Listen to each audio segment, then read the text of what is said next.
mean to cut you off there. Oh, I didn't. It's all right. So, let me close out some of these windows so I don't have a drag on the system. Well, I would hope you'd at least keep the YouTube window open. Well, I can't mute it yet. Well, I would hope you'd at least keep the YouTube window. Oh, actually, I did, and I can mute it now because we're live. Yep. Well, you have like no opening, no theme song. I just go right into it. Yeah.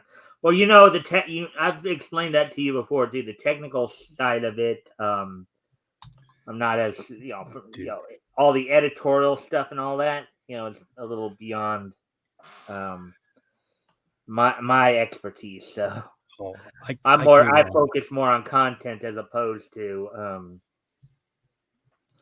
Hey, Nathaniel, how you doing? I could teach you how to run an intro video in 30 seconds. But for me, I would. Hey, Woody, long time no see. Didn't see you this week. Yeah. So, we got 4 people in here. All right. So, anyways, huh? It's a party. Yeah. Listen, here's the hint, guys. The more people that come in on Mike's stream early, like right away, the less time he spends singing television theme songs. Okay. Cartoon theme songs. Yeah. Just saying, guys. Yeah. All right. So RJ, how is your day going? How has your week been? And you got any plans for Monday? Monday? No. Let me check the official Critical Blast calendar.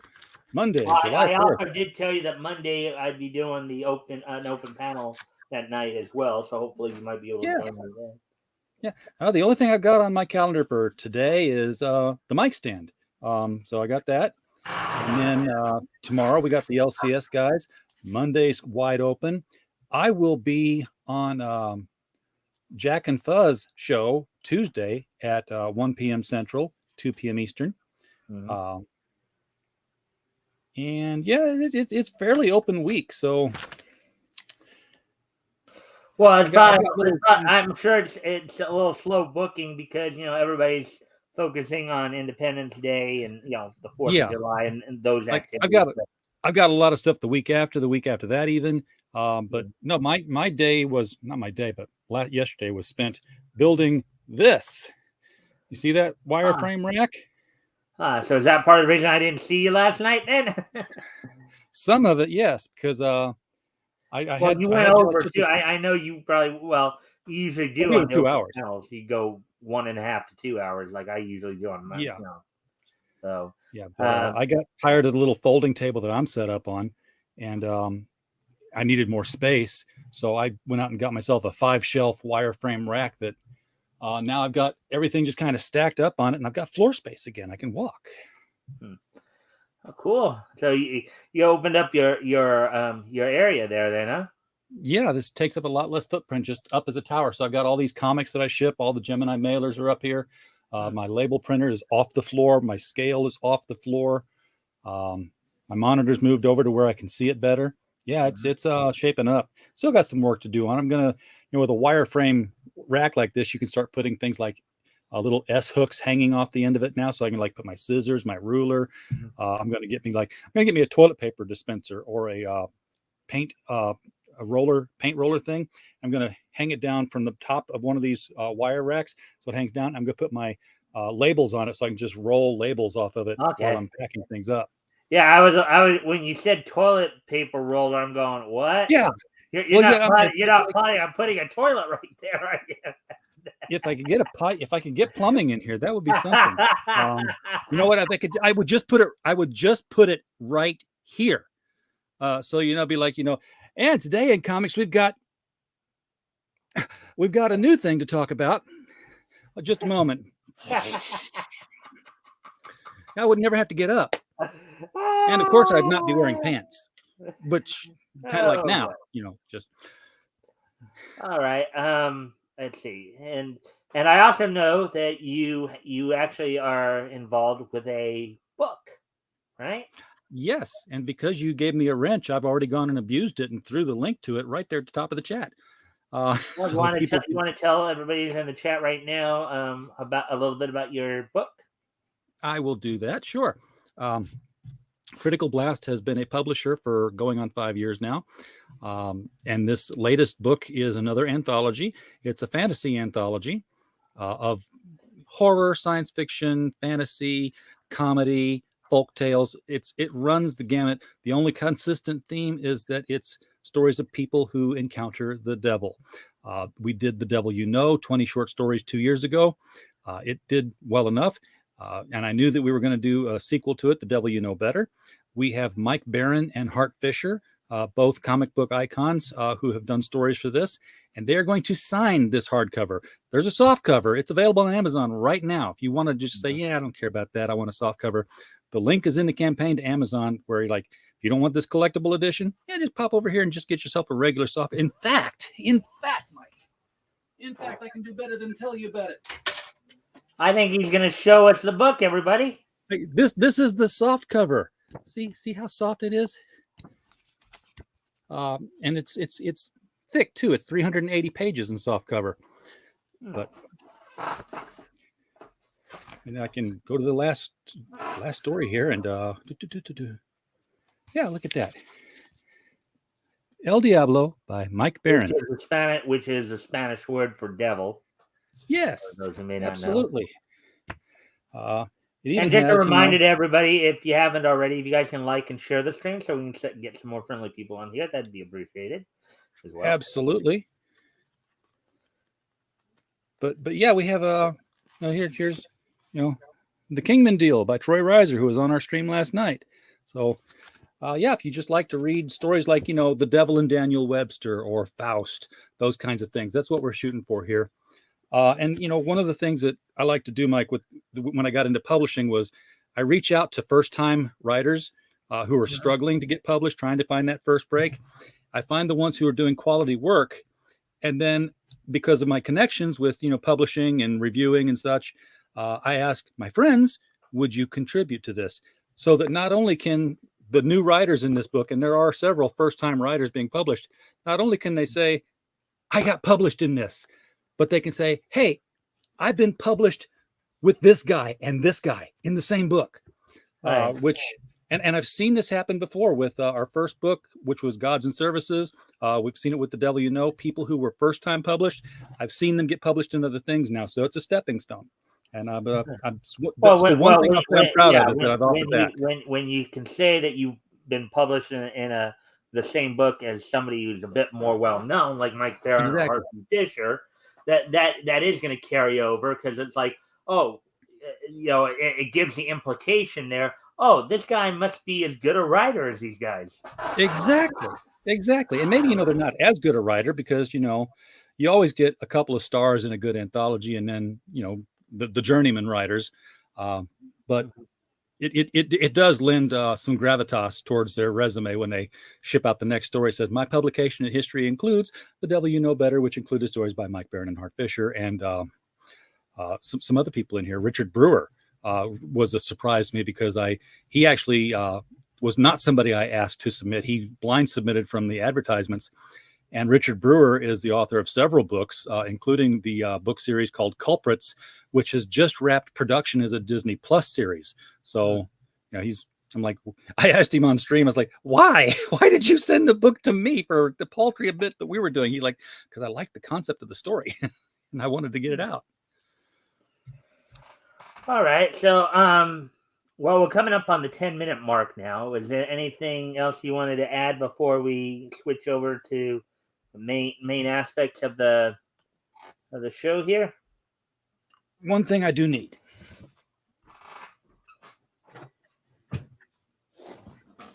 Okay, I'm ready. What, I don't do drunk streams.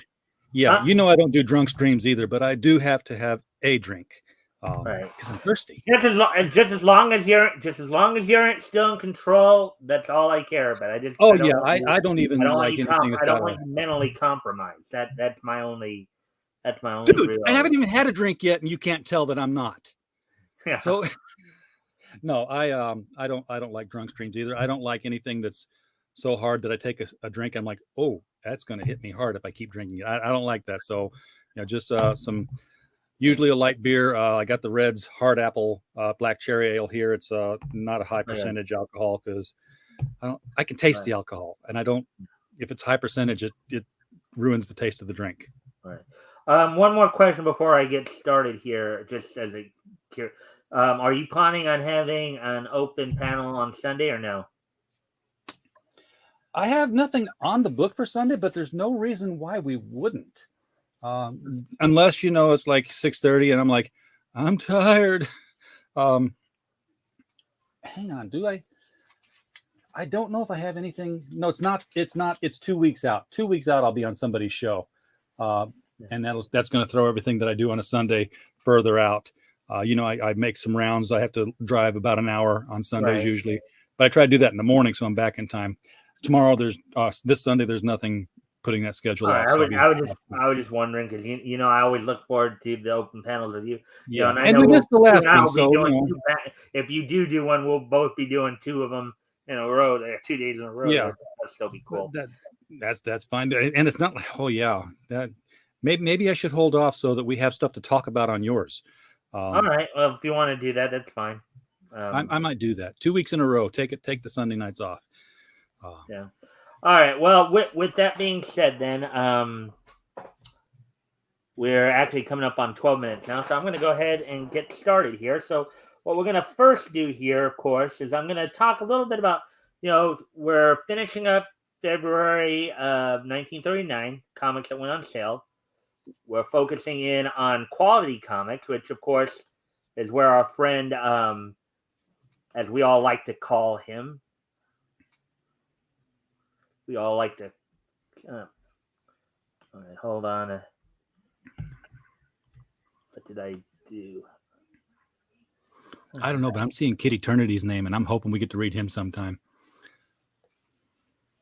Yeah. I think Kid Eternity was fun. Here. Yes, I did. I goofed. Man, my computer at times will be a little tricky here. So, have you ever read any Kid Eternity, Mike? Kid Eternity. Yeah. He was. It's kind of funny. He was part of the. He was actually part of the.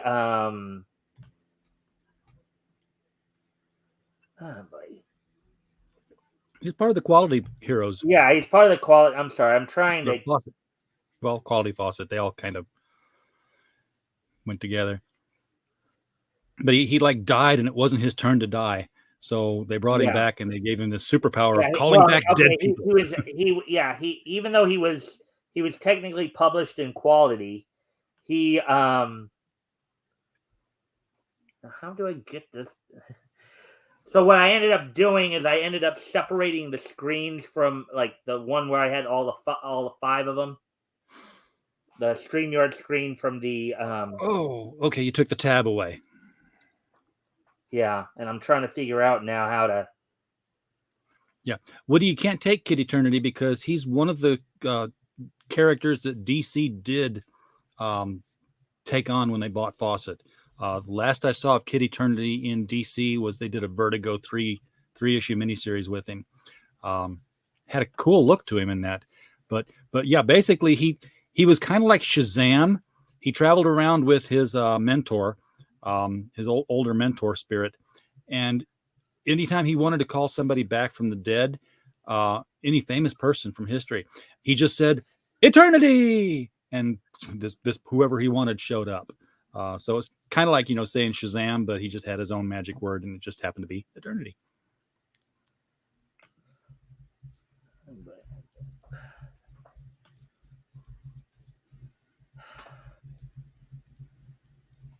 I hate it when the garbage happens. So now I got a little blue thing with it.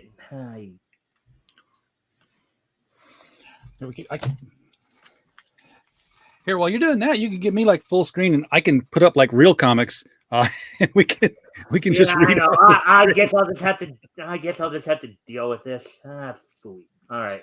Well, just take your screen share down while we're getting it set up, and that way people won't watch you. No, because stuff. All right. Yeah. Yeah. Maybe I'll do that, and then So while you're doing that, this folks is what I did pick up this week. This is a Brett Booth cover, modeled after the Todd McFarlane Batman Year 2 cover. This is set in the world of the DC versus vampires. So it's like, like definitely non-canon. I can enjoy the non-canon stuff better than I can the canon stuff, because the canon stuff doesn't follow canon. So it's not canon. It's non-canon, but it's meant to be canon. And I keep saying it's not.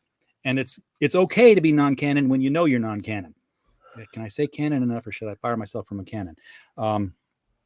Flashpoint Beyond, which is the better Crisis story. This is number 2. This is Thomas Wayne trying to figure out what's happening to all the people who could have traveled in time. Somebody's murdered them in his world. He's trying to put his world back in order, which by his standards means make it not exist so that his son Bruce's world exists instead. What else have I got? This is the stuff I haven't read yet. This is the Flashpoint Beyond number 0, which is where he finds all this stuff out. This is Justice League, the Road to Dark Crisis, the long and winding road that leads to a door that opens to nowhere. Miskatonic High. This is number 14 from Mike Shea. This is a Kickstarter book. So, can't get this in the comic stores yet. I wouldn't be surprised if they start getting there soon. And my latest Alterna shipment, which is Downcast number 5. Of course, I buy any Alterna book that I have an advertisement in. So that's I have an advertisement in that one. Okay.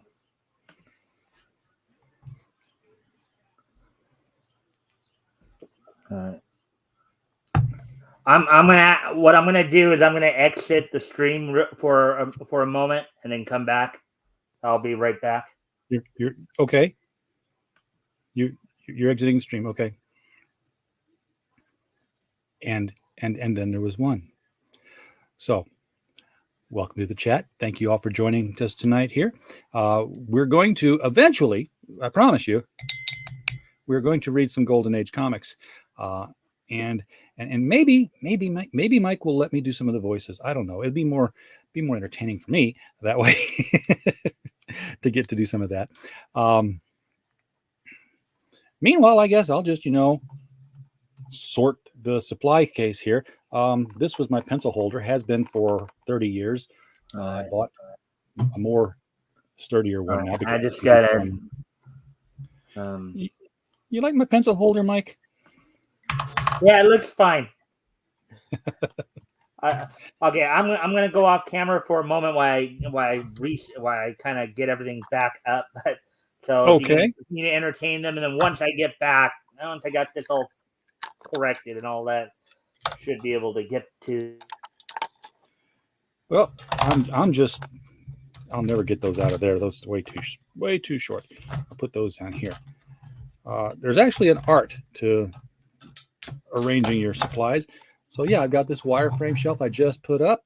You can actually see the bottoms of my printers and my copy paper. Yeah, exciting stuff. Gosh, what could I possibly do? I know what I'll do to entertain you all.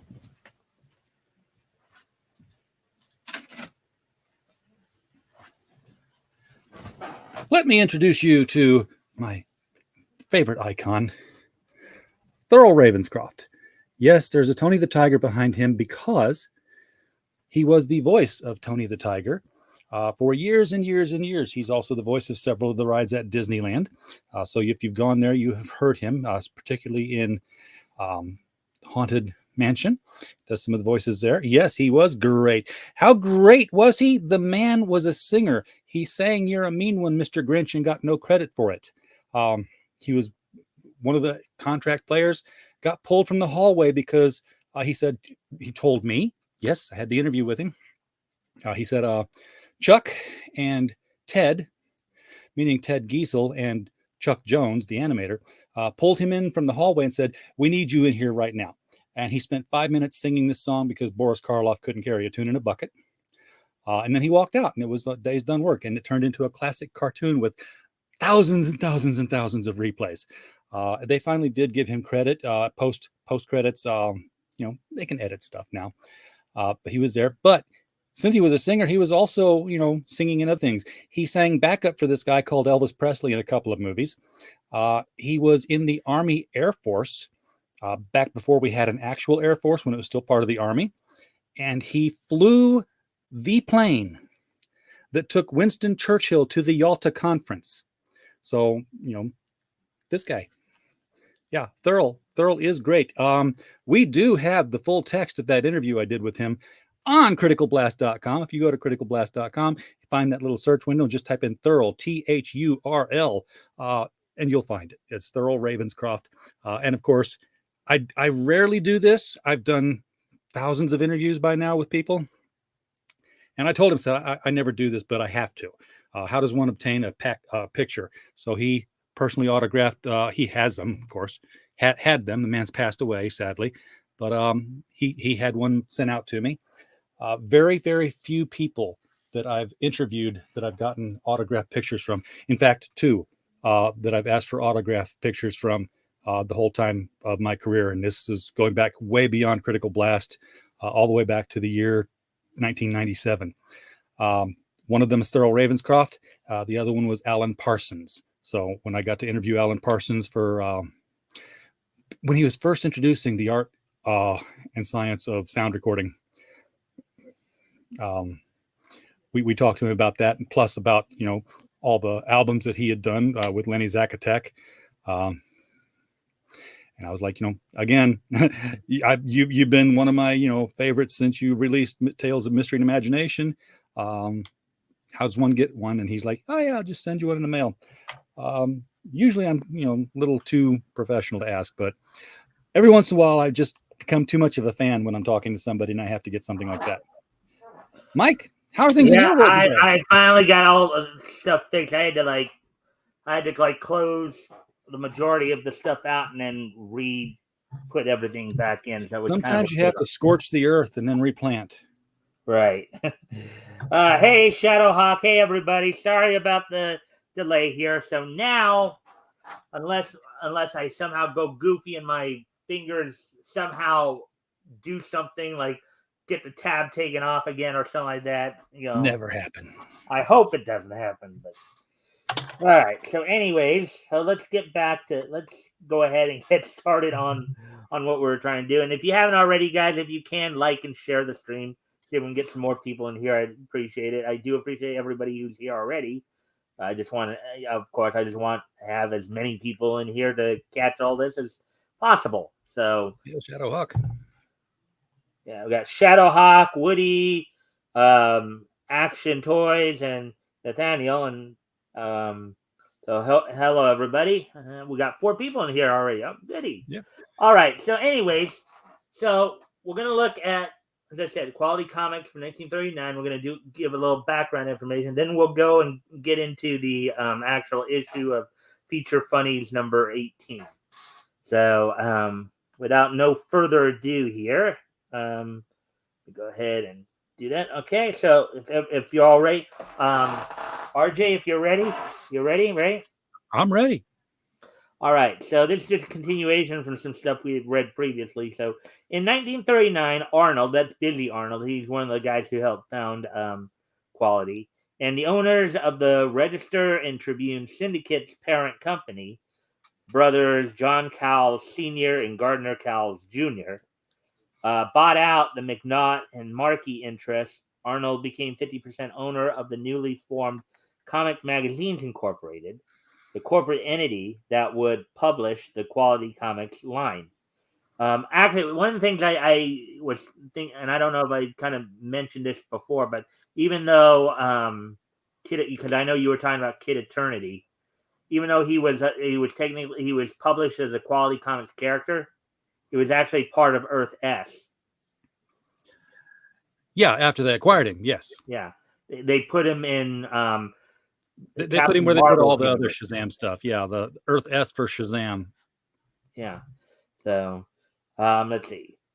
Okay, the corporate. Okay, that year, Quality released Smash Comics #1, cover date of August of 1939, the company's first comic book with exclusively new material. Remember, Feature Funnies here will has a mix of new and reprint material, so that's why they said that. Right. That's it. So then this other paragraph, then we'll be done with the background information here up to this point, and then I'll read more of the background. When we'll get into obviously 1940. Initially buying features from Eisner and Iger. That's Will Eisner and Sam Iger, a prominent packager.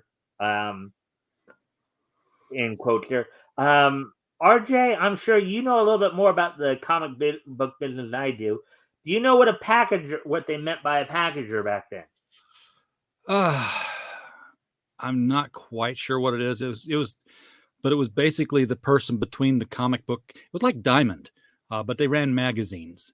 So if they would carry the comics, but they would also carry all the magazines of the day. The packager was the person who, as I understand, because knowing what was going on with Eisner and Iger here, right. I would say it was a couple guys who would basically write stuff and just sell stuff to a bunch of different companies. Because at this time, not only were Eisner and Iger publishing works for Quality, they were also publishing works for Fiction House as well. Under pseudonyms. Yeah. So, I get it. I see the quotations around it now. So yeah, if you were a comic book publisher and you needed content, these guys had ready-made stuff ready to go, reprint material, particularly, but it was already paged out, and they could say, how many pages do you need? Okay, here they are. You give us money for these, and you license them out. Okay, that produced comics on demand for publishers entering the new medium. So yeah, that's what I was getting at there. Quality introduced such superheroes as Plastic Man and Kid Eternity. Kid Eternity, who we were talking about a few minutes ago, Plastic Man, and non-superhero characters, including Aviator hero Blackhawk. In fact, Quality was the original home for the group that would become known as the Freedom Fighters in the late 70s there, like Uncle Sam, Doll Man, Black Condor, Phantom Lady, that group. Quality also published comic book reprints of Will Eisner's The Spirit, the 7-page lead feature in a weekly 16-page tabloid-sized newsprint comic book known colloquially, thank you, as the Spirit section, distributed through Sunday newspapers. All right, so that's all the background information I'm going to read on. So now we will go ahead and I'm going to unshare the screen for a moment while I go and get the material ready. RJ, if I'm still going to be watching, but if you have anything you want to add to what I just read and anything like that, go ahead. I go. No, but it strikes me that this is something I've always known, that the Blackhawk characters were acquired from Quality, and yet in the DC Comics line, they were the only ones I can think of that were not shipped off to Earth S, but actually became part of the DC's World War II line and coexisted with Sergeant Rock and all the other World War II characters. So they put those into main continuity. Yeah. Sergeant Rock, Haunted Tank, Unknown Soldier, Weird War Tales, Johnny Our Army Cloud, of War, Mademoiselle. So yeah, Mademoiselle Marie. Okay. One of the Vichy fighters for the French underground. Yeah, so. Who, by the way, was a love interest of a young Alfred Pennyworth back when comics were young enough for a young Alfred to be in World War II. Obviously, if Alfred were in World War II now, he would be 106. Well, I believe wasn't that more of a Silver Age thing? Because I don't think Oh, yeah. it was during the golden age. In fact, I'm No, not in the golden age. It was definitely silver age. at least silver age, if not The best age. if not post crisis. Yeah. You know. You'll notice, Mike, that as comic ages keep getting renamed, the golden age, the silver age, the bronze age, the metal keeps getting devalued, which I think is an indication of a lot of the quality that was in the comics.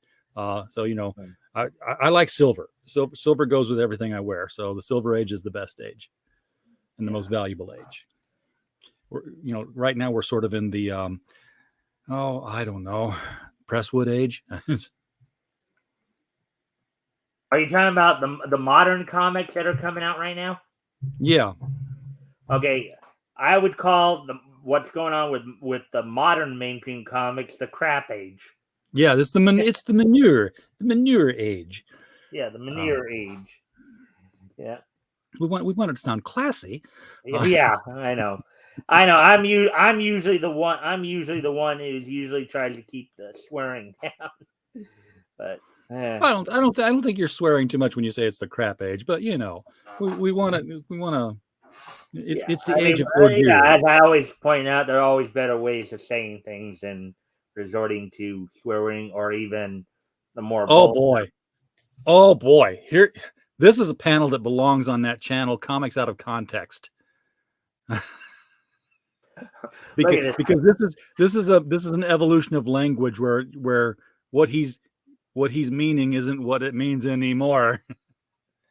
Oh yeah, I get what you're saying. Yeah, I'd lick you good if you wasn't a lady. Yeah, Batman wouldn't do that. Yeah. Now, mind you, of course, as you were just pointing out there, it has a totally different meaning today than it did back then. In this case, it means to strike as in to hit. But today it would be taken.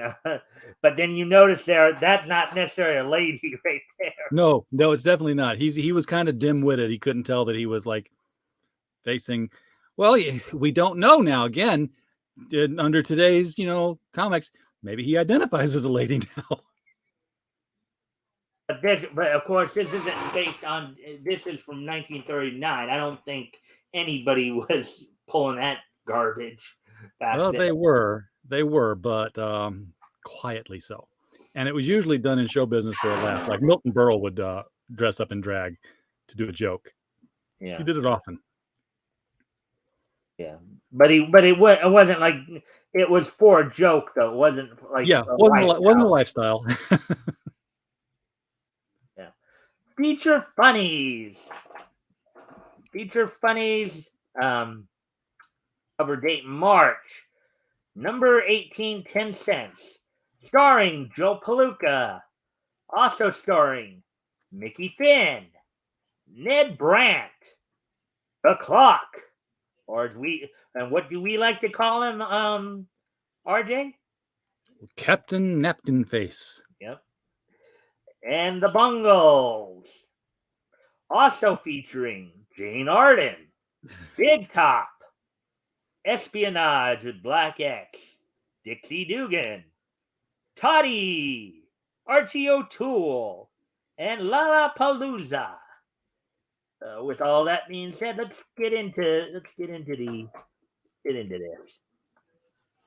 And look, our favorite ad page there, free with every order. Look at that stuff right there.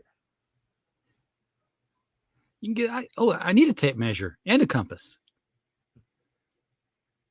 And you notice here now they're doing kind of a red and white color scheme for the ad pages, where before they were doing a black and white.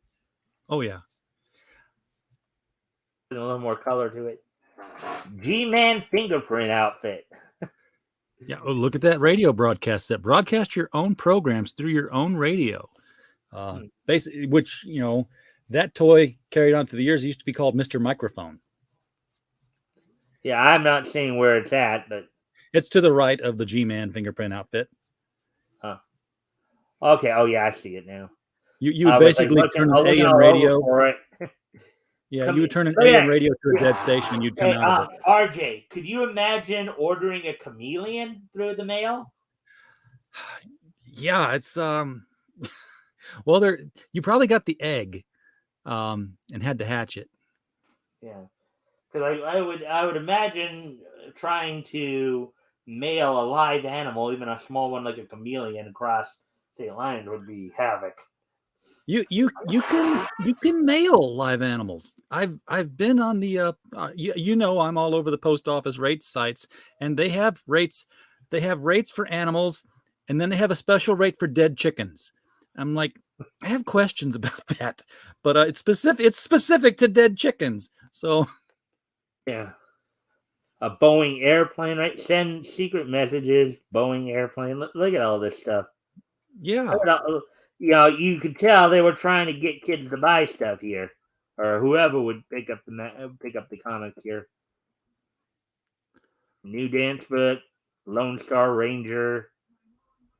So, anyways, and of course we'll come back to some of these other features. As you know, I like to focus on getting to the off the record by Ed Reed here. Be a gentleman. Oscar, remove your hat for standing ladies. Well, I mean, you're supposed to give her the seat. Wouldn't it be more polite to actually offer them the seat? Yes. I guess Hence the joke. Yeah, that was. Let's see. Gosh, if he's a wild man, so was my grandmother. Oh, they caught him knitting. Greatest sideshow. Let's see what else is here. Let's see. Oh, I thought my stock market chart had just dropped again. A lightning bolt. Mr. Kelly's in the leather business. A boxer, you know.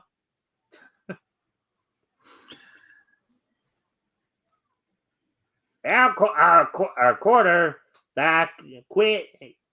He just got his old age pension.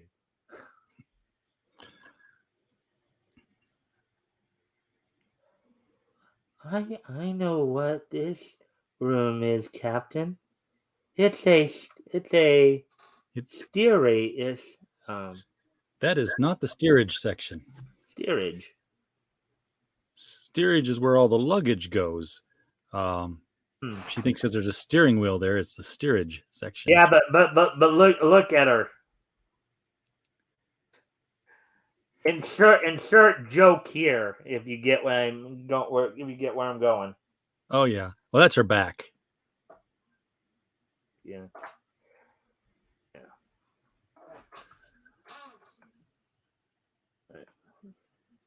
And check up Scotland Yard. And see the picture there, Jane Arden. Here we go. What were you about to say? Yeah, Jane Arden, no relation to Dale Arden. Nope. But a popular newspaper strip back in these days, along with Lena Pry. Anyway, so Espionage by Will Irwin. Now, I might have mentioned this to you before, RJ. Will Irwin was, I believe, a pseudonym that Will Eisner used. I can see it in the spelling of his name. The W and the E are definitely the Eisner letters. Yeah. All right. So here we go, and here let me get this a little bit bigger so it's a little easier to read. Even though it's pretty good to read now as well. But anyways, China, a little seaport of the war-torn Orient, where only a few days before an American commercial plane was destroyed. Following a destructive bombardment, invading soldiers patrol the demolished area. Darting to and fro amid the debris, a familiar figure makes his way through the wreckage. Wonder, RJ, you have any idea who that? He's not familiar to me. If he's a familiar figure, I should know him. Well, I'm thinking it might be Black X. A flash from an exploding shell reveals his objective. Quickly, he enters the door.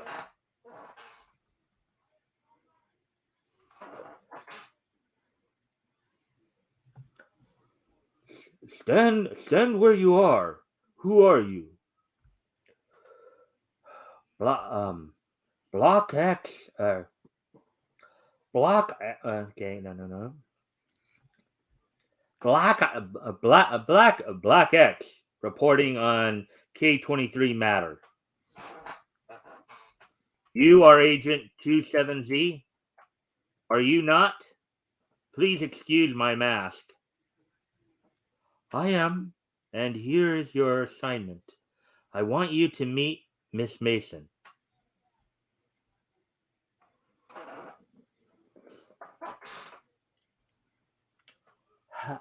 How do you do, Mr. Black X?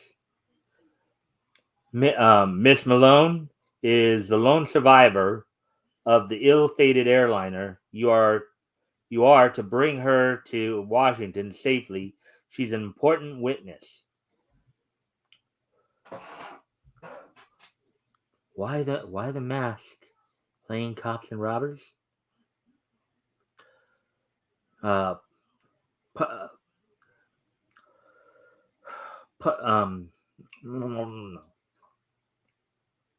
Put? Yeah, it's not that I can't read it. I'm trying to get the right voice here. Put out that light. We'll be seen. Trying to focus in on getting the right voice there. Just as Black X had feared, the lighted match revealed them to the ever watchful enemy. A machine gun rattles.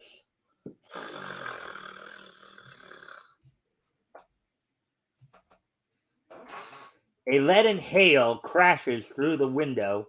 Agent 27Z sinks to the floor. Oh!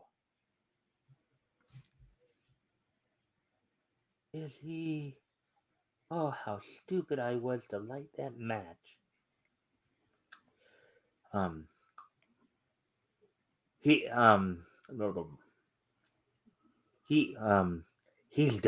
dead.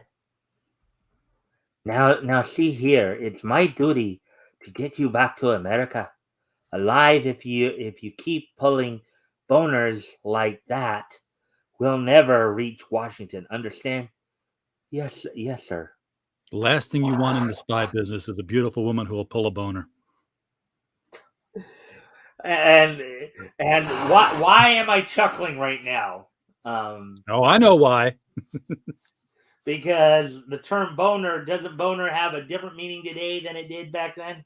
It does. In fact, it's usually a source of great juvenile humor to go back and find the entire issue of Batman comics where it was called the Joker's Boners.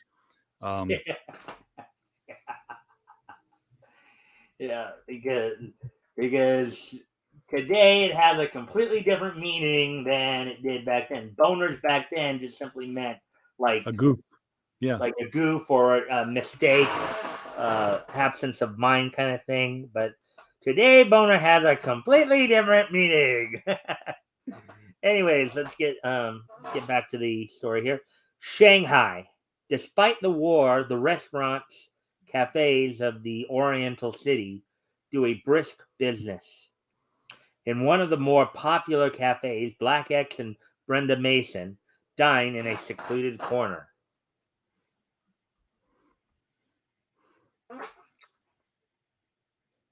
Now that we've changed our clothes, we'll pretend we're tourists. I've all the passports we need to get us through. I'm glad you took off your mask, Mr. X. You're nice.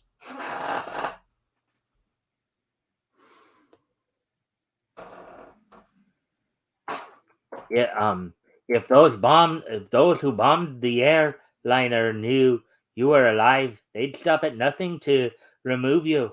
so I wouldn't be so gay if I were you. Gay meaning happy here, not what we mean today. Don't call attention to yourself in here, Miss Mason. That's all men.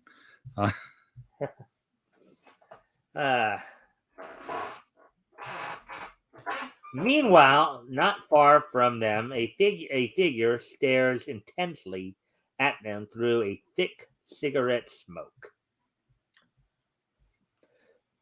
Look, Mookie.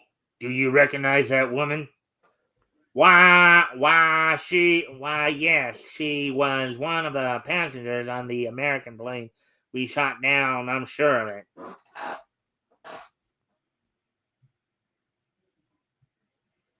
The men leave the cafe and report to their superior. It would be extremely embarrassing to our country if that girl reached Washington and revealed the identity of the attack plane that shot down the airliner. Saki, you are assigned to see that they do not leave Shanghai. I think the man with her is an American agent.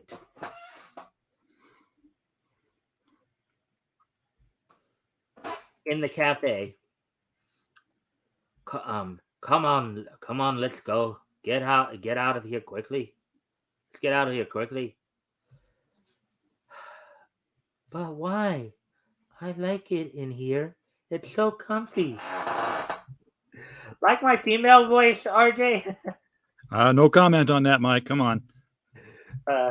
That's something that would get clipped if I said it, So you don't think I'm doing quite as good with the female voices, huh? Oh, you're doing fine. I'm just not going to say, yes, Mike, I love your female voice. I see. Well, I'm looking more for the quality of in terms of being in character, not. Oh, I get you. Yeah, of course. Beyond that. Of course. I would think you would know that about me.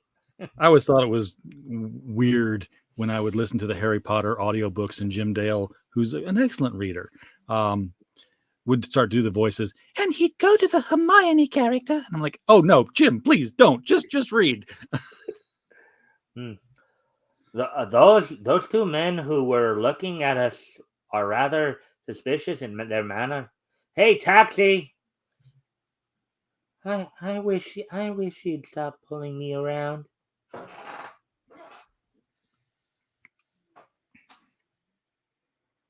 To the waterfront, driver, and step on it. Nothing ever good happens at the waterfront. Waterfront is a common location a lot at this time period. Oh yeah, the docks, the shipping lanes. It's where all the bad stuff happened. Well, I mean, I think we've seen it in many forms: Popeye, Sandman, you name it. The taxi moves slowly through the refugee-crowded streets. I say, Mr. X, why are you so tense? Tell me what's troubling you.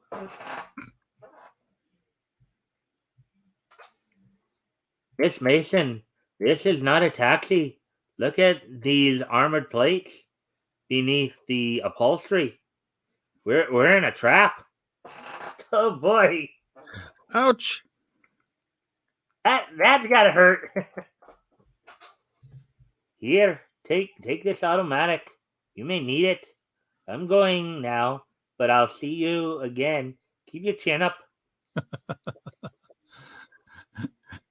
What's so funny? He just left her there. He's like, I'm bailing, girl. As the taxi, quote unquote, slows down for a turn, Black X leaps out. Yeah, that doesn't sound too bright to me. I mean, why not try to take her with him? Secondly, it was a trap. Why was he able to open the door? I mean, he just left her to potentially be victimized right there. Yeah, see you, babe. Well, I guess that may be why he gave her the gun, though, right? Well, he did do that. You're on your own. A few minutes later, the car reaches the docks. It is immediately surrounded.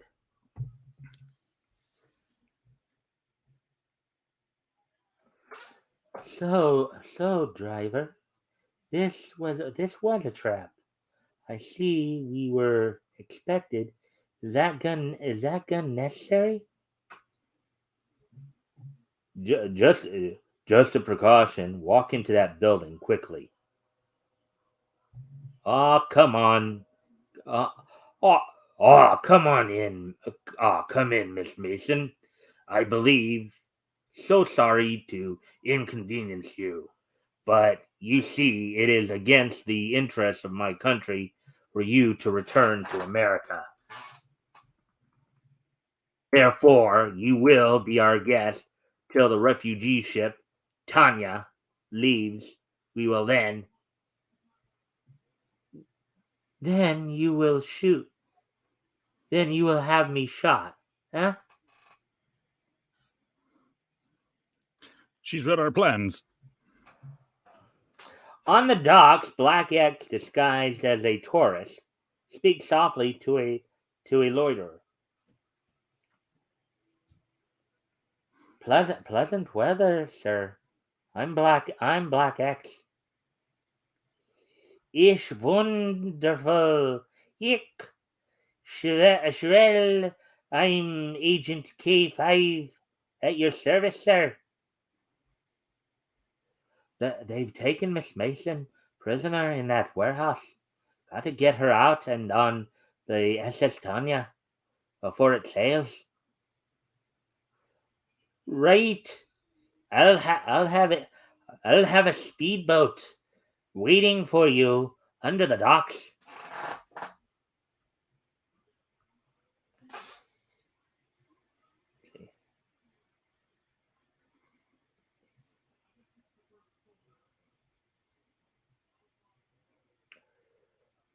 In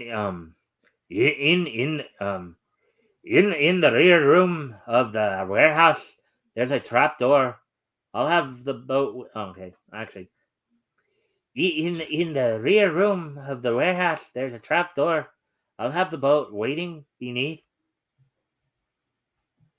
I'll be there. Keep the motor running.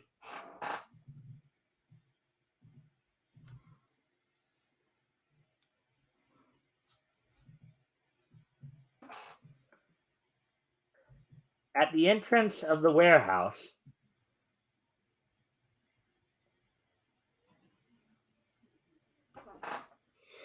if you want to live, you'll take me to where the white lady is held prisoner. We'll do.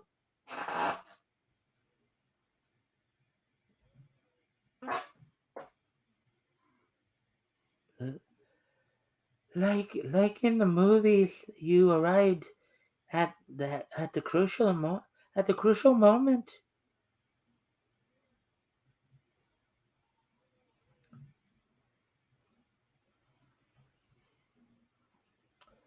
Hmm. Hand me my gun. This Oriental fell for the old trick. Thought the pipe in my pocket was a gun. Oh, for the oldest trick in the book, right? Oh, yeah. Realizing he had been duped, the enraged sentry turns on Black X, but the agent is too quick for him. Where are we going now? to the rear room. There's a motorboat waiting for us. Meanwhile, their escape is reported. Sound the alarm, fools! They won't escape alive. In the rear of the warehouse, Black X works desperately to loosen the trap door.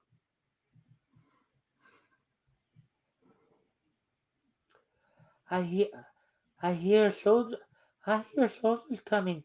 Use your gun. Backseat shooter. Oh wait. Oh okay. Oh wait. Oh, he's the one telling her. I hear soldiers coming. Use your gun. But I don't know how. Is this the way? Bang! Pretty good for a beginner. Hurry down through this trap door. Keep firing. We'll be out of their range in a second. A few hours later, safely aboard the Tanya, bound for America. Brenda, Miss Mason, I must commend you on your courage and cooperation. Thanks, and I've something for you. Well, I'll be. This is the nicest assignment that was ever handed out by the U.S. Intelligence Department. Look at that. Classic end to a story right there, RJ. Yep. Da da da da da da da. The hero gets kissed by the girl. Kiss the girls, right? All right. So, you have any comments you want to add to that as we're going on to the next story here, RJ? No, apparently China shot us down and got away with it. So, they said I don't think they got away with it because she's going to testify. I mean, they escaped, so she's going to testify and end up. There's Toddy by George Marco, Ned Brent by Bob Zucke, The Bungle Family, strange as it seems. Here we go. Here's our old friend, The Clock, Captain Napkin Face. The Clock Strikes, a complete story by George E. Brenner, and GEO is just the abbreviation for George. Yeah. I'm sure you knew that, right, RJ? Of course. Okay, so, and I think that was an abbreviation used more often back then. All right, so, anyway, so we'll get on to this one then. Well, boys, I guess you and I have come to a parting of the ways. What? What do you mean, Cap? The commissioner just informed me that if I don't bring Tony Chuka in within 48 hours, I'm to hand over my shield. What's the matter with that guy? Aren't you the reason Joe Bledo, the Chuka's right hand man, doing 20 years right now, Captain? Yes, I told him that. And he says as long as Chuka is free, there'll always be a mob, no matter how many arrests we make. That's why we gotta bring him in. We'll get him for you, Cap, and we won't take any time off until we do. How about it, men? I'm with you. Me too. Not to be confused with the Me Too movement. Yeah, and they're just going to say we're not going to take any time off, and the policemen's union doesn't say anything about it. Okay. Meanwhile, outside Captain Kane's office, RJ, one of the things that I learned as I read back on this, there's a lot of things that would not be considered kosher when you look at these stories. Oh, yeah. One of them. They just did what they wanted. Particularly with these clock stories. Meanwhile, outside Captain Kane's office, a police reporter overhears the conversation. Oh, boy!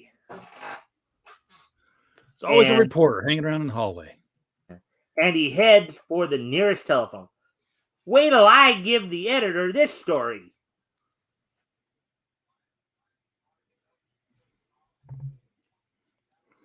I assure you, Woody, it is not me. What's Woody saying here? He said somebody's drunk. I'm like, it's not me. Well, it's not.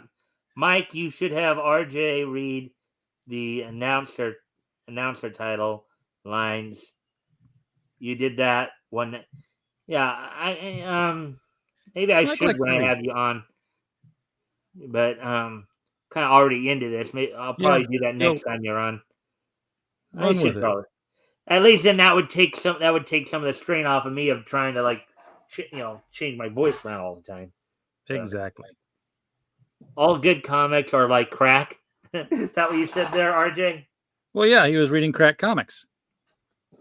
Well, Crack Comics was a title that came out in 1940 from Quality. Right.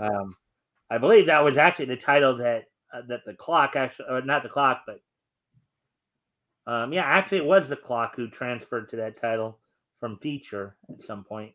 So, anyways, back to the story. Later that day, Brian O'Brien, alias the Clock, finishes reading an exclusive account of Captain Kane's story. So they're after the captain again. I think I know how I can help him. First, I'll look up some facts on Chuka and his gang. Later, and on the other side of the city, in a pretentious hideout. Hello? Let me talk to Chuka.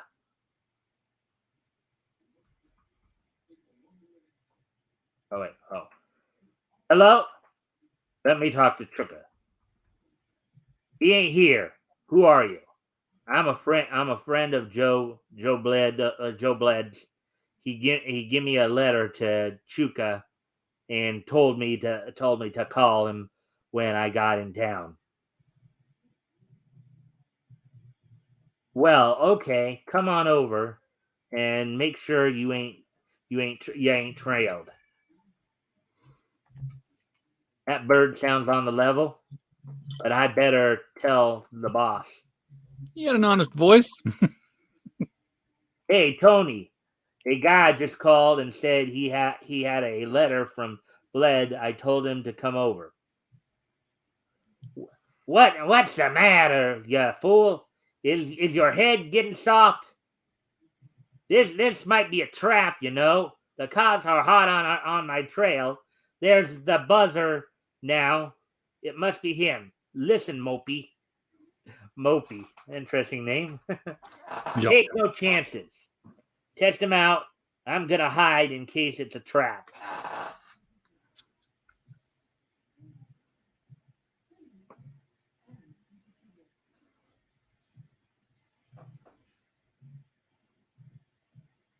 And the Clock, in the disguise of a crook, is inside the hideout of Tony Chuka, Gangland's Lard.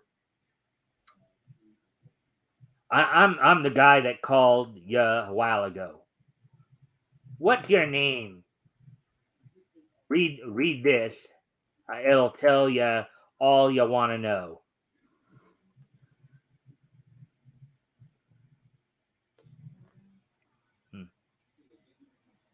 And then it reads, Tony, this will introduce Sam Snaps,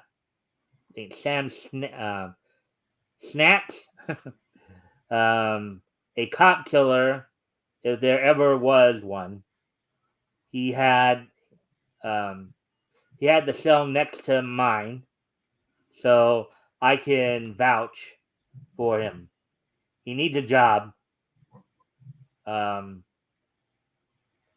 He needs a job fast, boss, and he'll do anything. Your pal, Joe Bled. P.S. See you all in 20 years.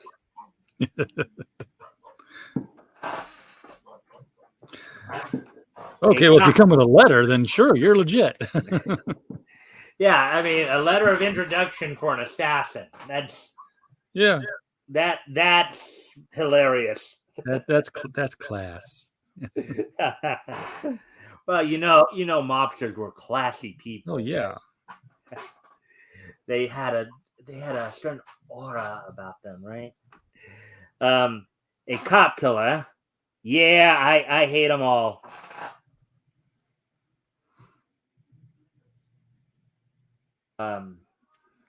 Tony said to test him out. Will you prove it? Sure, how? I'm bumping off a cop right now. Yeah, see, you couldn't have introduced yourself as a car thief. You could have gotten away with stealing a car and pulled his job off. But no, you had to be a cop killer. Sure. Uh-oh. I didn't count. I didn't count on anything like this. Should have done that before too when I saw the thought, but you know how that goes. Oh yeah. You got anyone special in mind? Yeah, Tim Hera. What you got against him? Not a thing, Snacks. Not a thing.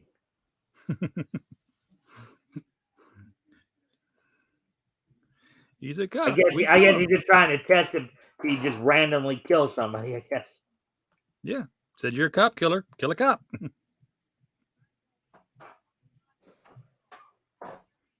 Then what are you picking on him for? You're a cop killer, ain't you? You hate him, don't you? Well, this'll prove it. Come on. And old Tim Hera, known and loved by everyone, is to be killed by the clock to prove he is a cop killer. Good evening, Mrs. O'Doul. And how are ye this fine day? You notice how they spell O'Doul there, even though I think O'Doul is usually spelled O-D-O-U-L, I believe. Yeah. And of course, it's the stereotypical Irish cop. Yeah. I'm feeling great, Tim.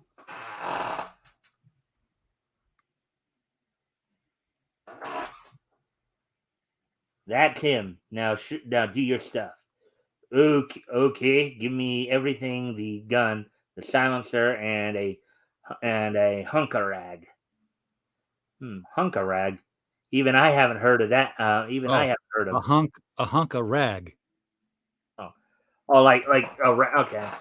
A hunk of rag. Yeah. Okay. Now I get it. What's a rag for? To keep the smoke from showing. I'm going up closer. I don't want to miss. Oh, I know what he's gonna do. The clock, his silenced gun, wrapped in a cloth, takes a careful aim.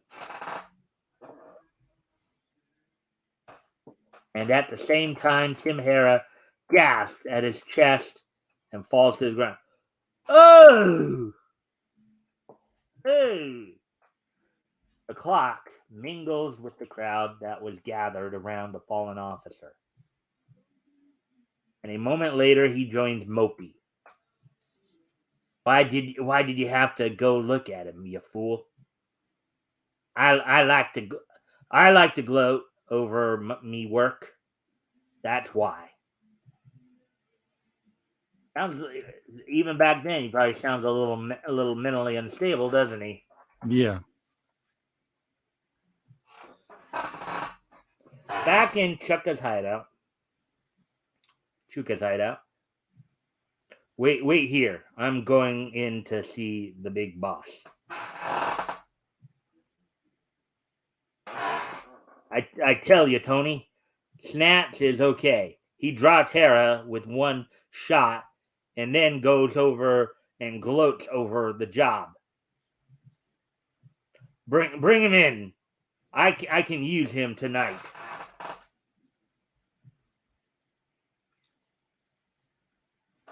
And the clock comes face to face with Chuka for the first time. And one thing more. If you pull any fast stuff on me, I'll turn you in for Hera's murder. And you know how they treat cop killers. Now let's get down to business. RJ, how would they treat a cop killer? The cops don't treat him very well. The guards would basically the guards would basically find him. He hung himself like Jeffrey Epstein. Yeah. You and Mopey are doing a job on the diamond exchange tonight. He's got the details.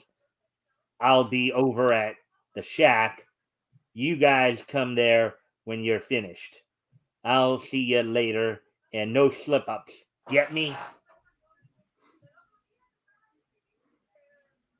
As Shuka is about to leave, the clock whips out his gun. Not so fast, Tony. And the first one that moves while I call the police gets a dose of hot lead. Hot lead. When was the last time you heard that phrase? All the gangster movies, yes. Yeah. Operator, get me police headquarters. You can't get away with this.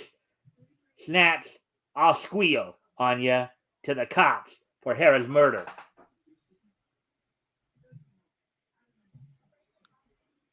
Hello, Captain Kane. This is the clock. Come over to 44 Down Street, and I'll have Chuka and Mopey waiting for you. How did I get them? Easily. I faked a letter from Joe Bled, and they fell for it. Hook, line, and sinker. Oh, yes, Shuka thinks I killed Tim Hera. Wait. I'll let you tell him. Here. I'll let him tell. I'll let you tell him. Here, Shuka. And I got a witness that saw him shoot Hera down in cold blood. You're crazy, Shuka. Tim Hera suffered a slight heart attack today, and he's doing fine right now, you fool. Kind of the phone-esque. I still want to know how the clock gave him a heart attack. Oh, go ahead. I still want to know how the clock gave him a heart attack just at the right time. Come on. Well, they're not going to tell us there, but that's kind of the storytelling of the time right there. Maybe it was just meant to be a plot twist there, huh? Let's see. Another episode of The Clock in the April issue, on sale March 1st. So there we go. We're done with that. We're done with that story. So we'll do more random stories. Actually, I do have to step away from the computer for a moment. So RJ, if you can once again entertain everybody, do it out. You know, if you want to promote anything or comment. We're at hour 12 now, so we'll probably be able to get at least a couple of 2 or 3 things in. Why didn't you review the comments while I'm gone? Sure. Right. I've been I'll reading be right back. Yeah. So yeah, you're right. There was a character, and I think the thing that on second read, quick second read comes through was he was pretending to be drunk. So he would have said something to the lines of if it was being voiced like that, it's like yeah, sure, it's a fine day. I'm Agent 27Z. I'll have a speedboat waiting for you. So he wasn't really drunk. He just, that's his cover. Although he did have a speedboat waiting under the trapdoor. He just didn't oil the trapdoor. It was very hard to get open. So, not the most prepared spy, I guess. I was like how he wore a mask in the beginning and then he didn't wear one at all. It's like, well, what was the point of wearing it in the first place? If you'd have got caught, it's not like they'd have looked at you and said, hey, it's Black X. We know his face. It's a secret. But, you had to wear a mask if you were going to be in the comics and be special. Just like special people wear masks today. Yeah, I went there. I said it. It's Mike's channel. I can get away with that. It's not like they're going to take my channel down for saying something like that. Now, is it? Check. Do I need to do a mic test? Check. Feel a lump on your huevos, you better check. Oh no, that's already been done. Yeah, this didn't last, and it's my last one. So, which is okay because I only drink one during any given day anyway. So, let's see. What do I have? What do I have to show? Oh no, I won't show my signed Twin Peaks photograph. Yes, they're having the Miss Twin Peaks contest going on right now. Twin Peaks is a restaurant. Not unlike Hooters. They just it's like an Applebee's where the waitresses are Hooters. Only instead of wearing the Hooters shirts, they sometimes wear bikinis and they sometimes wear lingerie, depending on the day.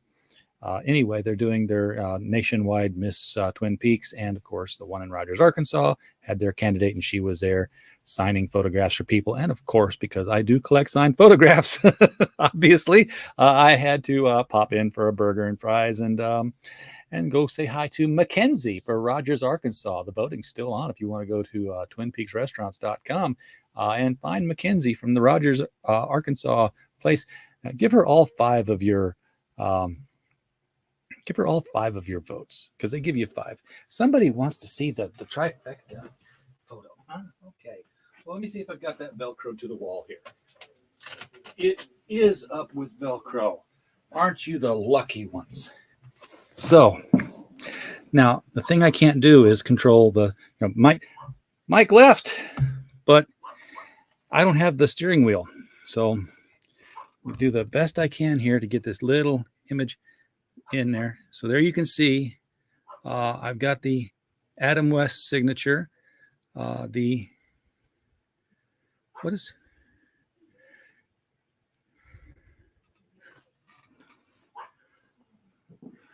we go. What is it? What does it say on there? Oh, it says Holy Autographs. It's hard to tell because he wrote in black and there's a lot of black behind it.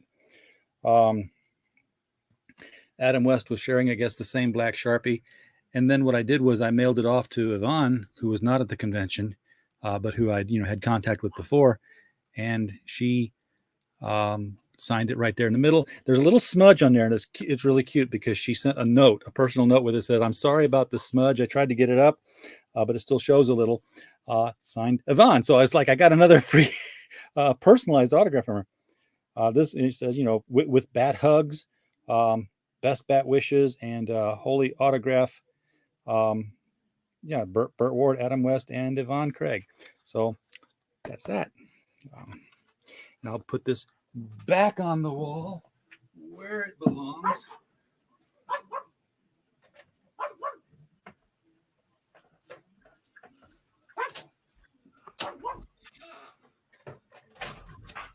Which is, of course, hanging right above the solo Yvonne Craig autograph picture. To a lifelong Bat fan, with love, Yvonne Craig, Batgirl. So that's, also in my collection. I'm not going to get the bigger pictures down. I've got large posters here that take up a lot of wall space. But I do put them up with command strip Velcro. It makes positioning them so much easier on the wall. And of course, I can take them down and put them right back up quite easily. It is not the 4th of July, but it's 4th of July weekend, and I'm on a resort community lake. So for the last 18 minutes, the thunder boomers have been going off over the water. And the pug dog is out, not my dog. So, not my circus, not my monkeys. I can't play ringmaster. And it wouldn't work anyway because she doesn't listen. She's a dog. But she's going nuts about the explosions going on outside. So, yeah, it is a personalized smudge. It might even have her fingerprint in it. Well, the only thing higher than the price of fireworks right now is gasoline and Willie Nelson. Yeah. All right, I'm back. Just had to go do a couple of things real quick, but you had to pee. Come on, you can tell us that. Yeah, well, yeah, I did have to go use the restroom. Went and got some water, and took get to the lighting in here, as it were. So, anyways, so let's see. So we're at hour 19. So we've got some time to look hour at some 19. Oh, an hour and 19. I was like, how long have we been on this show? An hour and 19 minutes. RJ. Yeah, I thought you said we're on hour 19. No. It's like, man, time's been flying. No. I think you and I would be dropping at that point if we've gone that long. I don't even think Pops has gone that long.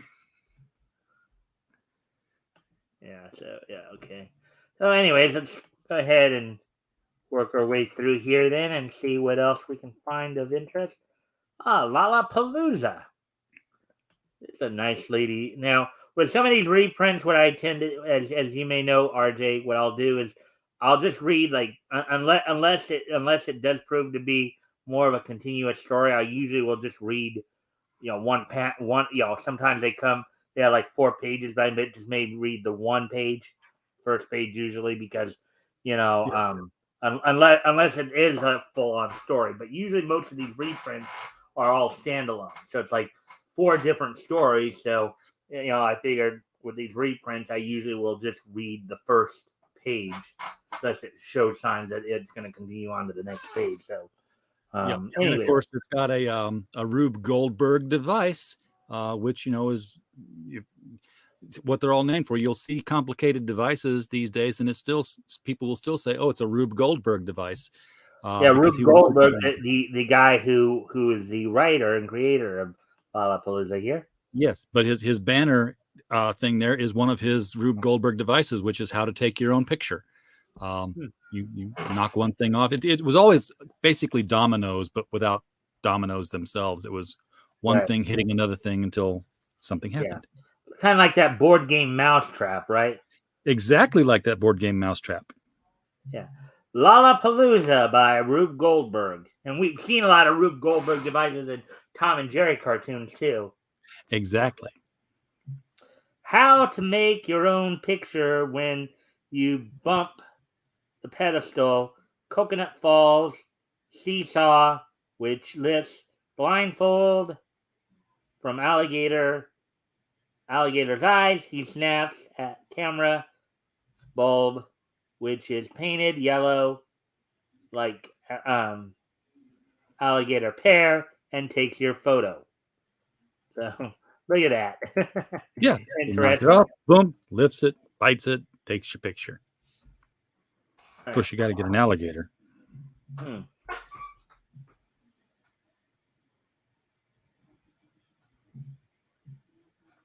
But that's just a trivial little detail, getting an alligator. The passengers will now go ashore to visit the ruins of the once great city of Santaguna. Santaguna. That's an interesting name. This will educate you, Vincent. Miss McNifty, aren't you going ashore with the sightseeing party? No, Captain. I'm going to swim in the pool. Lala, I feel sick. I don't think I'll go ashore. You're just like a kid, always playing hooky. Trying to do a little Lucille Ball right there. Well, that was Lala. Yep. I can't swim, but I'll give that dame a line, quote unquote line, that'll make her think I'm a world beater. A world beater, huh? Now listen, boy. When I stand on the springboard and yell, "Here go!" you run up and say, "I'm wanted in the radio room." I get it, Mr. Vincent.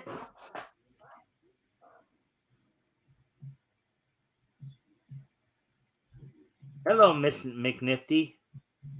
I'm staying on board to practice diving. I'm a little stale since I was the Olympic diving champion.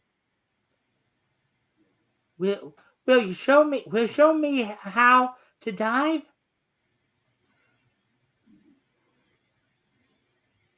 My specialty is the double jackknife, backflip, vertical swan dive. Okay, that sounds quite complicated, doesn't it, RJ? Oh yeah, like the triple Lindy that they did in Back to School with Rodney Dangerfield, or a triple axel in figure skating. Yeah.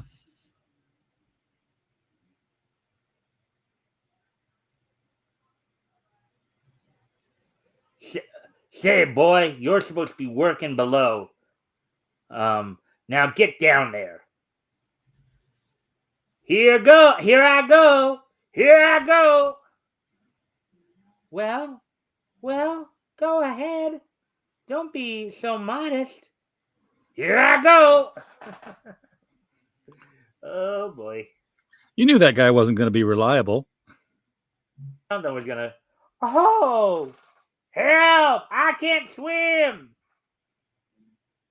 Gosh, this dope has swallowed half the pull, Joe. Oh, the fat old fraud. I'm sorry. Oh, Yep. Oh, the fat old fraud. Hey, Lala, have I missed much? Wait. Oh, hey, Lala, have I missed much? He decided to go join him after all. Yeah, I didn't even realize. Okay, so as I said, just the first panel there because it's most likely another story altogether. We want to try to get through more of the, obviously more of it because part of it is also, giving samples of the writing and all that. Oh, yeah. They're still talking. Let's see if I can actually read a lot of this without about that great track upset. It's Cunningham trailing Venske in the 1,500-meter run at Madison Square Garden, February 25th, 1933. Watch for the famous Cunningham sprint for victory. In a second, he'll start it.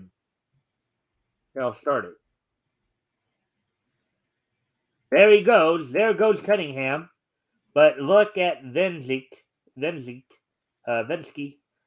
He's pouring it on, too. Only a few yards left. Venske hears Cunningham pounding at his heels. Puts his legs, his lungs, and his heart into a last desperate effort and breaks the tape inches ahead of the great Kansan.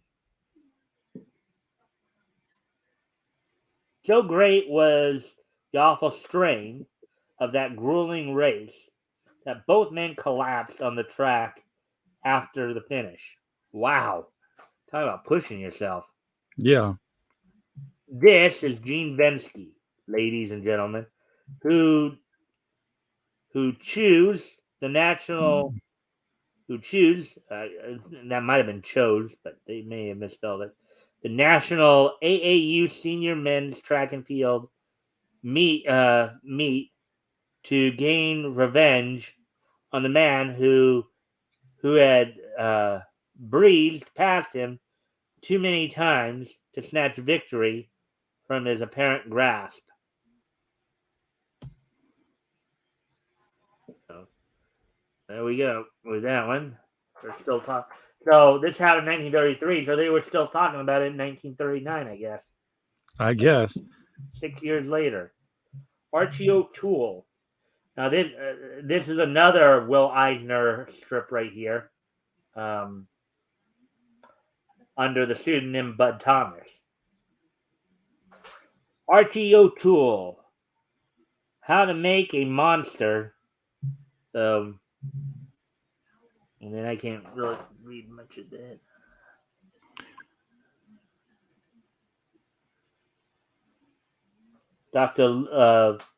By Dr. How to Make a Monster by Lipton, Liponi Frankenstein Method. What? Okay. At last, after 20 years, I have finally discovered the secret of life.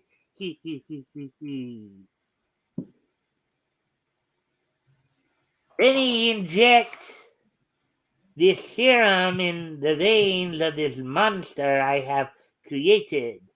He will live, walk, talk, sing, and play a banjo.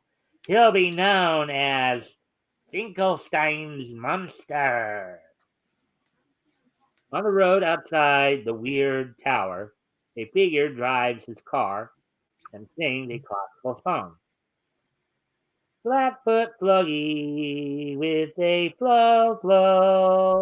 floy. It is Archie O'Toole. Ah, what a day for driving. Nothing like a trip into the country to brace one up. What do you think he means by brace one up there? I don't know. It could be related to saying it was a bracing wind or make you feel, feel good, had the wind in your face, because it is a convertible. I don't know why he's wearing a crown and a royal robe, though, but he's a king from another country. That's why. Oh, okay. So he's just kind of touring the world on his own. In a way, yeah. Well, let me read it again because I think in this context it means something a little different. Ah, what a day for driving! Nothing like a trip into the country to brace one up. I've read it again because I think there's a different context there than the one you probably gave. If there is, I'm not getting it. Well, it could be maybe in this particular context, it could mean that maybe like he was feeling down, maybe he needed to do something to feel good, better about himself. Possibly. Brace one up. In this case, could be meaning uplifting. That's what I was picking up from the context right there. Gee, it's starting to rain. Guess I'll have to stop at this house for shelter till it stops. Oop! The door opened by itself. Gosh, this isn't any ordinary house that looks haunted. It looks haunted. I hear footsteps. Maybe it'll be safer out in the storm. Doesn't want to deal with any ghosts or monsters, so you think he'll go brave the storm. He's got a bit of a Tintin look to him when he's got his crown off.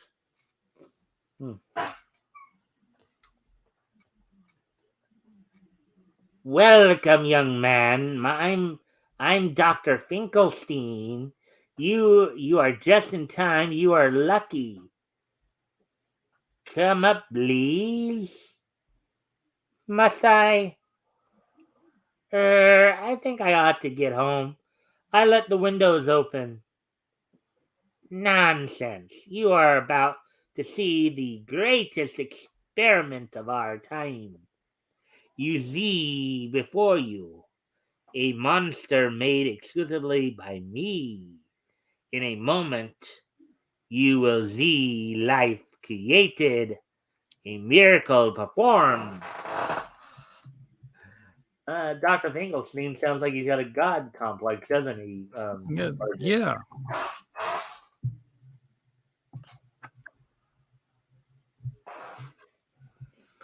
How did you make him? I'm injecting this special fluid. Then I say 3, I will push the plunger. Finkelstein injects the green fluid, which enters the monster's body. Stand back.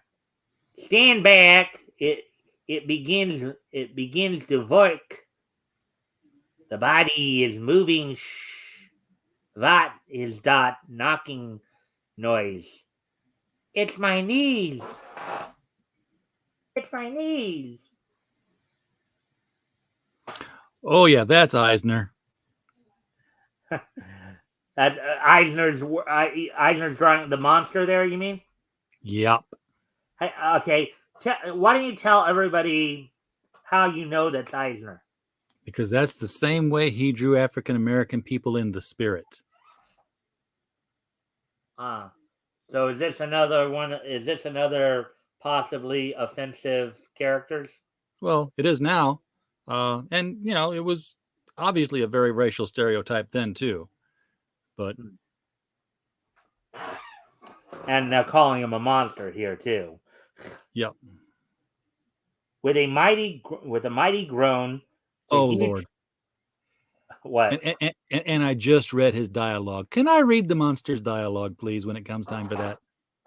Sure. I'll go ahead and let you do that. Thank you. You can read it from. You don't need me to send you the. No, I can see it just fine. Thanks. Okay. With a mighty groan, the huge figure sits up and towers above them. Well, shut my mouth. All right.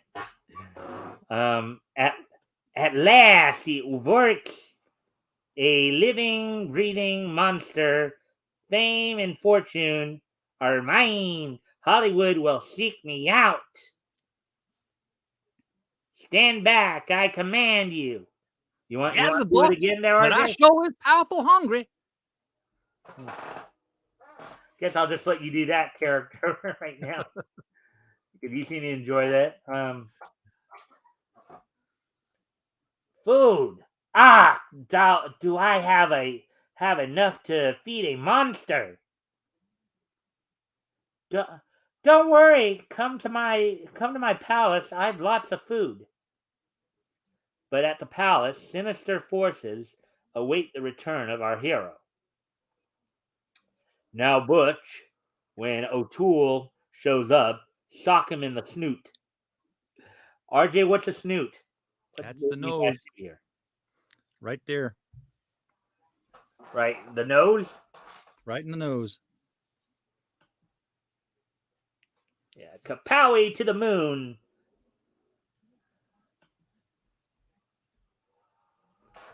All right. He. Then you'll be dictator again, Glotine. Archie and his friends enter. Guillotine. Get him, Butch. Crush him to pieces. And Butch apparently, I think, is questioning whether or not he should. Yeah, why? All because right, RJ, you're up again there. Who you gonna crush, small fry? Scram before I slap you happy. What's that? I must be getting punch drunk. Hey, you can't run out on me. You got a job to finish. I just remembered it's me Mother's birthday. I gotta get a present. Good old monster. He saved your life. When does I eat? Doc, I appreciate it. I'll make you Royal Monster Maker in Chief. Can you imagine if we had that here in America? Royal Monster Maker in Chief? Oh, I can't believe. I perfectly can believe that the monster was not only a tall black man. I mean, look at him; he could play basketball. But they also gave him the whole Song of the South accent dialect to go with it. Like they just pulled out every stereotype stop on this one. Yeah. And mind you, got a PSA here for this. We do not condone, in today's world, we do not condone this characterization. It's considered offensive. It was a part of the time. We don't condone it. And this is not meant to, this is partly for entertainment and entertainment purposes, but also for historical purposes when we read these comics. So, please don't pull our channel.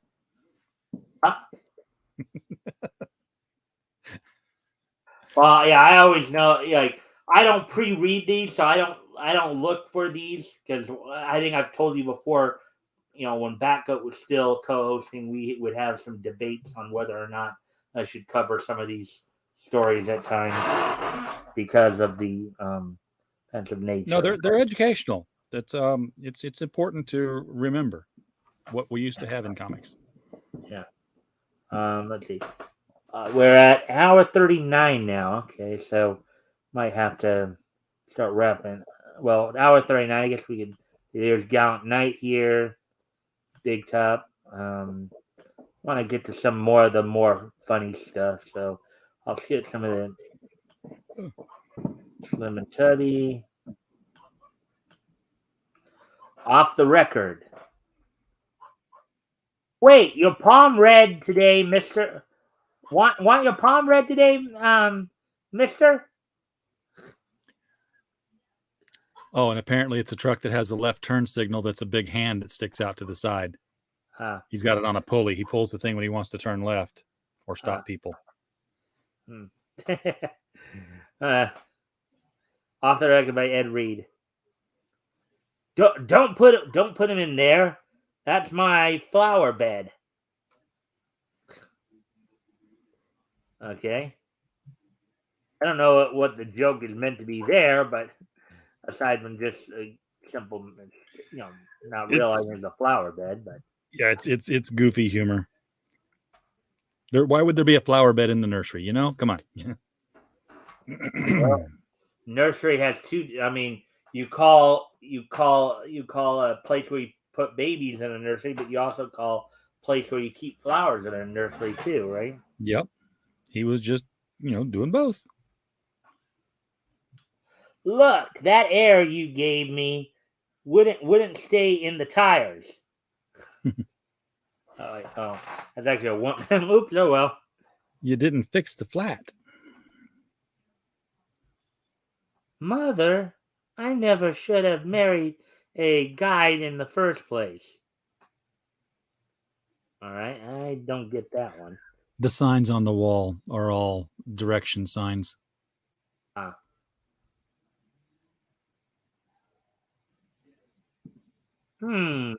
think you both better go.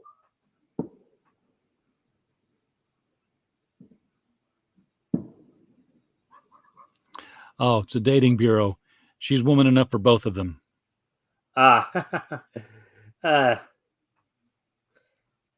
See, I dressed up my girlfriends like your dad's. No. See, I dressed up my girlfriends like yours, Dad. Oh, okay. I dressed my girlfriend up like yours, Dad. Okay, I get it. Dad has a harem. Do. All right. So let's see. Where are we at now? Let's see. Hour 4. So this is gonna be the last one. I like good deed Doty, and then we'll just flash through everything else. Okay. Going back. So we'll just flash through everything after this. Oh, I'm gonna have to, I guess, to read that. I'm gonna need to turn it up till the good deed Doty one. All right, so we need tires. What up, mister? Here, mister.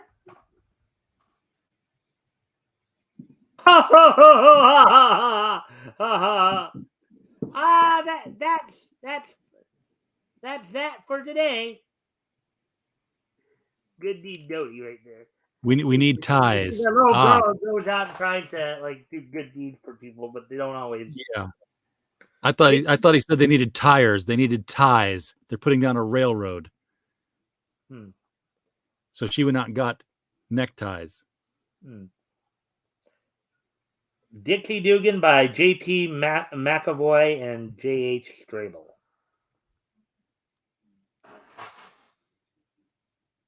Fortunes Told, Palms Red, character analysis, all for, I guess it's $1.50, I guess, which was probably big money back then.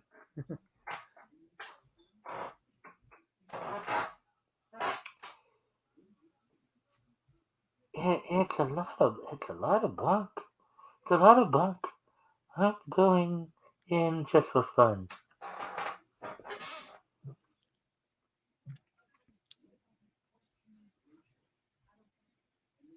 Oh, I see character intelligence. Thanks? Now let me see your hand. I have a good heart line, don't you think? Why, yes. I was just going to tell you that. Kind of in on the bit, huh? Yes.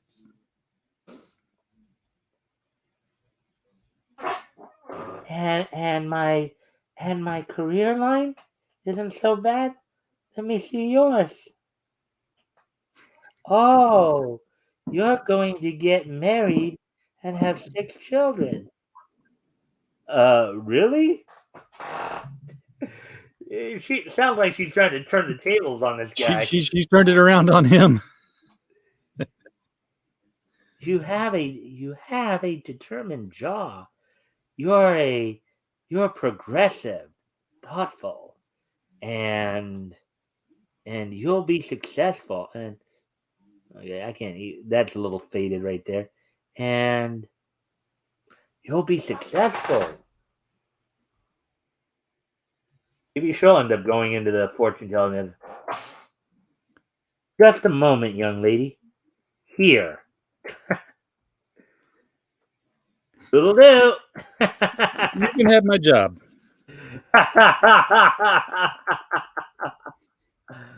All right. So, as I said, we'll flash through kind of like the rest of these, and we'll start to wind things down. RJ, if you can stick around, after we finish the show for a post game, that'd be appreciated. Sure. A couple minutes. So, some more, artwork there for you to look at. Really kind of.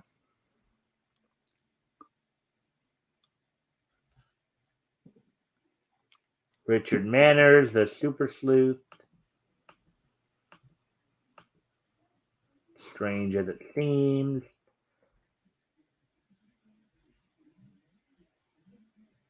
Goose Scotland, Detroit. AL hit into 4 consecutive double plays in one game in 1934. So, bad luck for him that day. Yeah. Josephine, wife of Napoleon, was imprisoned under sentence of death as a commoner in the Luxembourg Palace 15 years before she ruled in the same palace as Empress of France. Interesting, strange as it seems, by doing. And here's Joe Palooka in his boxing corner right there.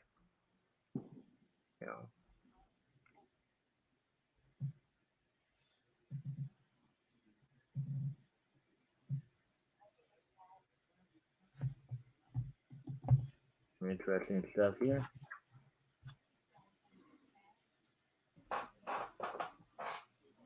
Boys, girls, look, beginning with the April issue, that's the one you'll buy on March 1st, Feature Funnies, your old standby, will have a new style heading on the cover. So look for it and continue to enjoy it. So that'll be the style heading. Yep. Also, a little advance notice to you. Starting with issue 21, Feature Funnies will become Feature Comics. So a little bit of a heads up for you there as well. Okay. Doesn't that look better? Your same old friends, Joe Palooka, Mickey Finn, Jane Arden, The Clock, Lollapalooza, The Bungles, Dixie Dugan, Gallant Knight, Ned Brent, and Big Top, Archie O'Toole, Toddy, and Espionage will continue to thrill you with action, daring, and humor. So this is again another classic, hodgepodge anthology here.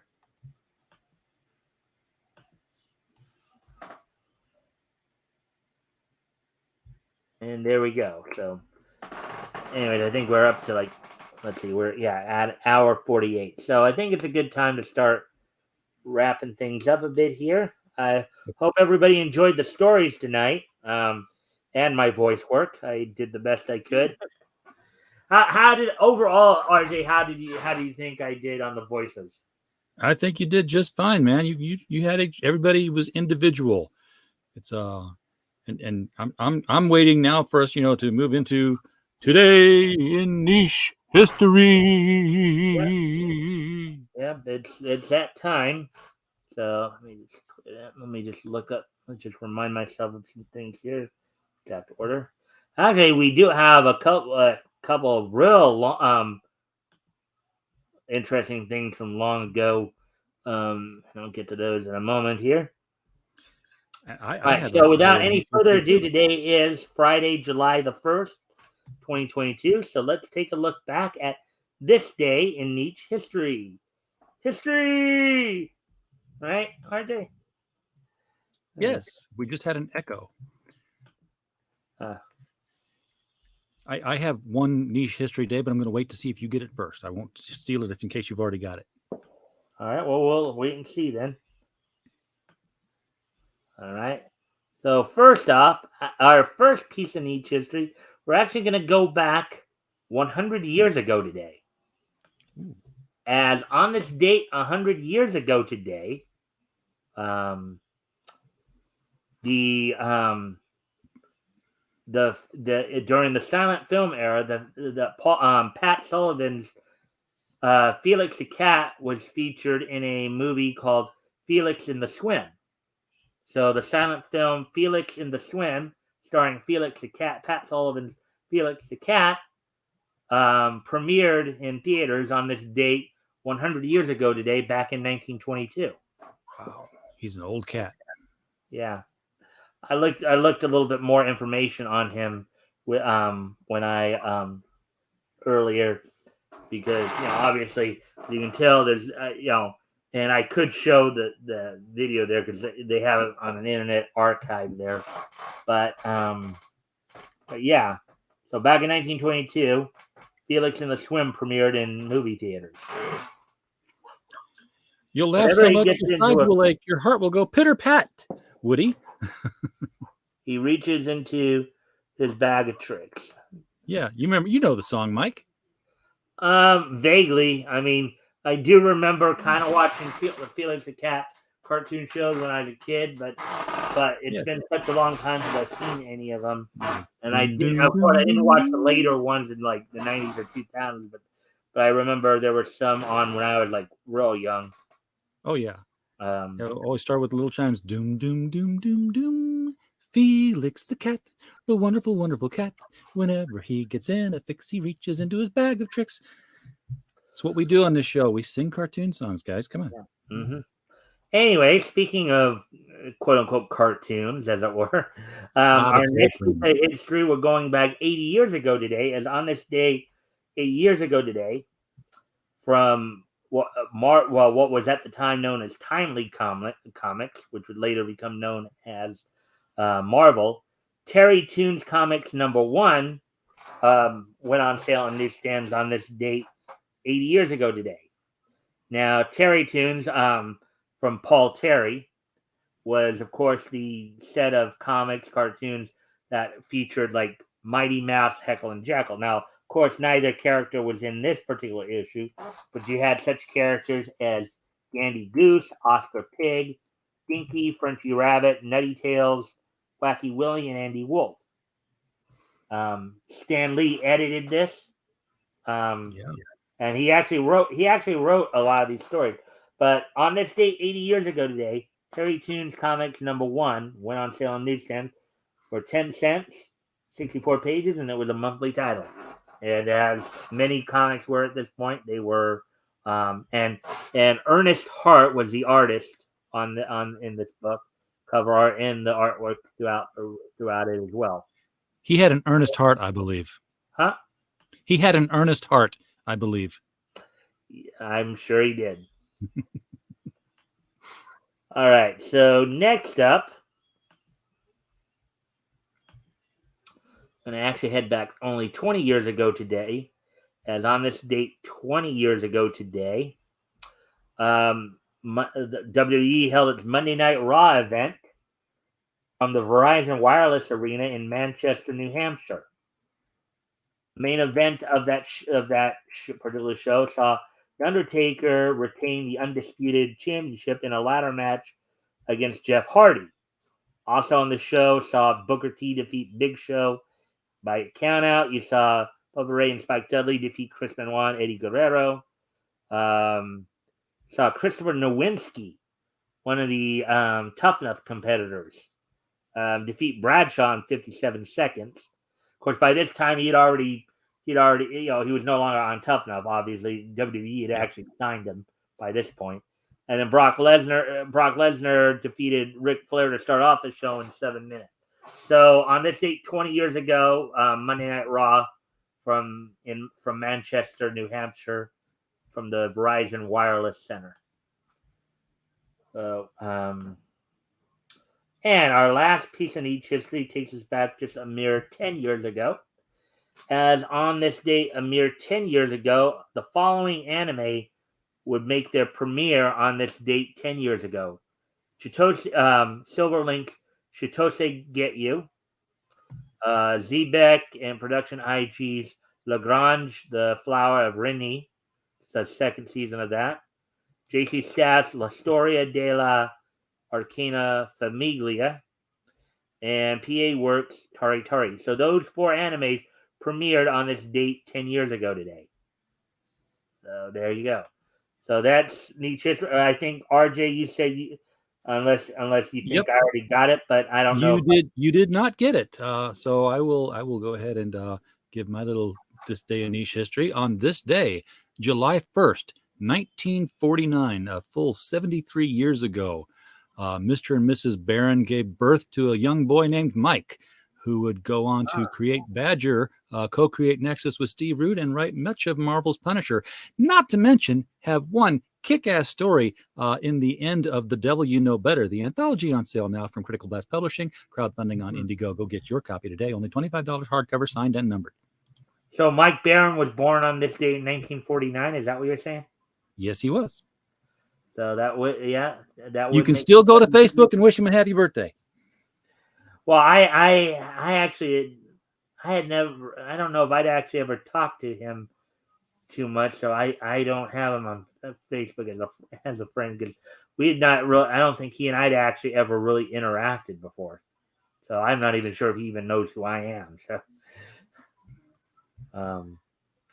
but with that, so RJ, you want to make any last pitches before we close out? I think I just snuck one in there. So yeah, okay. All right. Well, with that then, coming up, we're just past the hour 57 mark. So I thank everybody for being here. Ha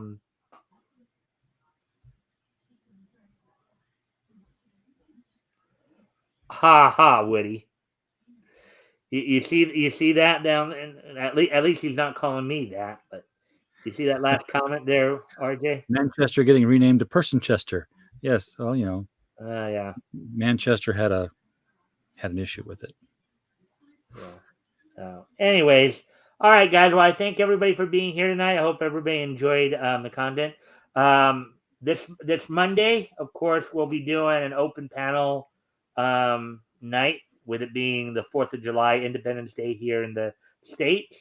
RJ, I hope you'll be able to join me for that one. And I'll be sending out the links to various people who, as invites, who may show up, and whoever shows up, we'll just hang out, have, talk whatever niche we find, and to see where the conversation goes from there.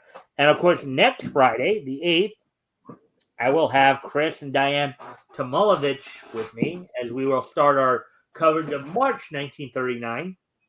We'll be looking at DC Comics, and in particular All American Comics. All American Public will be looking at how that started both as a comic book and as a company that eventually got absorbed into DC. So I hope everybody will be back here next week, as we have both the open panel on Monday, our next historical comic retrospect on Friday, and in between, of course, the niche news throughout the rest of the week. So until then, bye.